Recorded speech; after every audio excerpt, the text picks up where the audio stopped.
আসসালামু আলাইকুম। এই ব্রিফিং সেশনে আপনাদের সবাইকে আন্তরিক শুভেচ্ছা জানাচ্ছি। এইমাত্র শফিক বললেন আগামীকালকে এবং পরশু মাননীয় প্রধান উপদেষ্টা প্রফেসর ডক্টর মোহাম্মদ ইউনূস ষষ্ঠ বিমস্টেক সম্মেলনে যোগদানের জন্য ব্যাংককে যাচ্ছেন।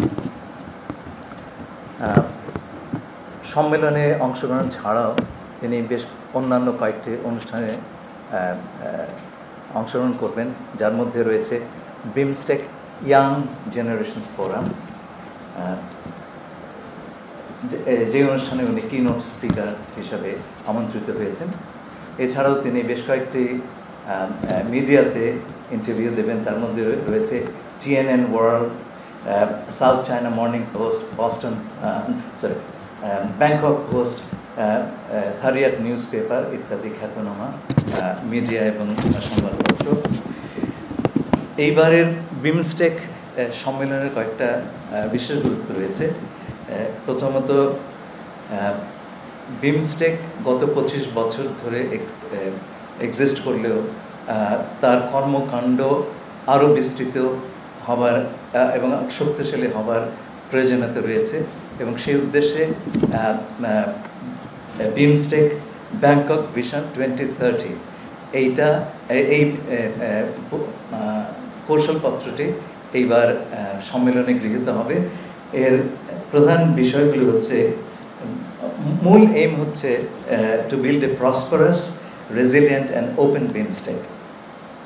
আর তার প্রায়োরিটি এরিয়াস হচ্ছে অর্থনৈতিক প্রবৃদ্ধি এবং আপনার দারিদ্র নিরসন, crisis prevention, environmental sustainability, inclusive regional cooperation through strengthened connectivity, trade, disaster response এবং climate actions.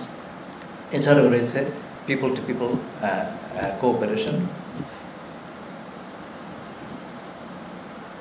বিমস্টেকের দিক নির্দেশনার জন্যে একটা এমিনেন্ট পার্সনস গ্রুপ তৈরি করা হয়েছিল।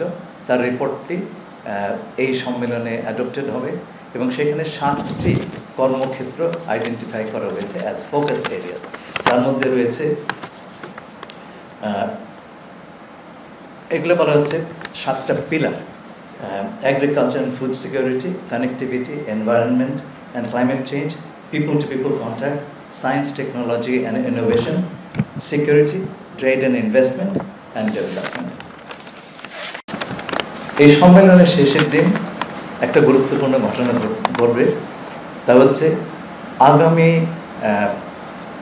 চেয়ারম্যানশিপ অফ বিমস্টেক থাইল্যান্ডের প্রধানমন্ত্রীর হাত থেকে অর্পিত হবে আমাদের মাননীয় প্রধান উপদেষ্টার হাতে, এবং বিমস্টেকের পরিচালনার একটা প্রধান ভূমিকা এই সময় থেকে বাংলাদেশ পালন করে আসবে। এই সম্মেলনকালে মাননীয় প্রধান উপদেষ্টা বিমস্টেকের বিভিন্ন রাষ্ট্রের সরকারের প্রধানদের সঙ্গে আলোচনায় দ্বিপাক্ষিক বৈঠক করবেন।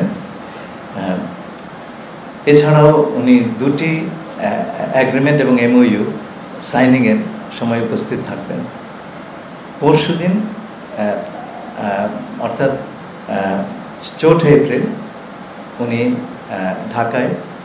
ঢাকার উদ্দেশ্যে রওনা দেবেন।